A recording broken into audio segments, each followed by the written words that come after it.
بسم اللہ الرحمن الرحیم۔ خصی جانور کی قربانی کے بارے میں پوچھا گیا ہے۔ قربانی جائز ہے، کی جا سکتی ہے۔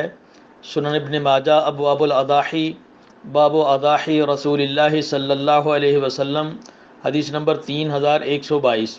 نبی علیہ الصلوۃ والسلام کے بارے میں آتا ہے کہ جب آپ قربانی کا ارادہ کرتے، اشترا کبشین عظیمین، بڑے عظیم قسم کے دو مینڈے خریدتے، سمینین موٹے تازے، اقرنین وہ سینگوں والے، املحین اچھے گوشت والے، موجوعین خسی جانور، ان کا انتخاب کرتے تھے۔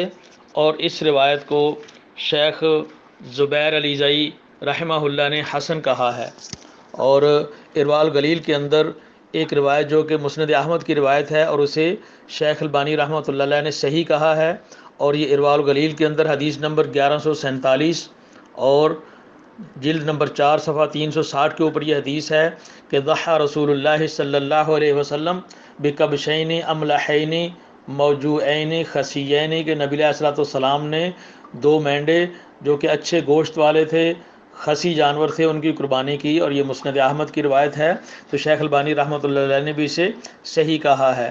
اور امام شوکانی رحمۃ اللہ علیہ انہوں نے نیل الاوطار کی جلد نمبر 5 کے صفحہ 122 کے اوپر یہ احادیث کا تذکرہ کرنے کے بعد لکھا ہے وَاسْتُدِلَّ بِأَحَادِيثِ الْبَابِ عَلَى اسْتِحْبَابِ التَّضْحِيَةِ بِالْمَوْجُوعِ۔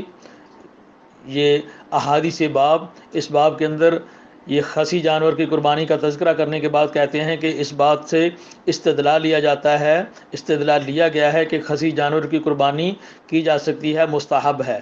وَبِهِ قَالَتِ الْحَادَوِيَّةُ وَالظَّاهِرُ أَنَّهُ لَا مُقْتَضَى لِلِاسْتِحْبَابِ، کہتے ہیں کہ استحباب اگر نہ بھی کہا جائے، اس لیے کہ لِأَنَّهُ قَدْ ثَبَتَ عَنْهُ صلی اللہ علیہ وسلم التضحیۃ بالفحیل، کہ نبی علیہ الصلوۃ والسلام نے غیر خسی کی قربانی بھی کی ہے، تو وہ بھی ثابت ہے کما مر فی حدیث ابی سعید، جیسا کہ حضرت ابو سعید الخدری رضی اللہ تعالیٰ عنہ کی حدیث میں بھی ثابت ہے۔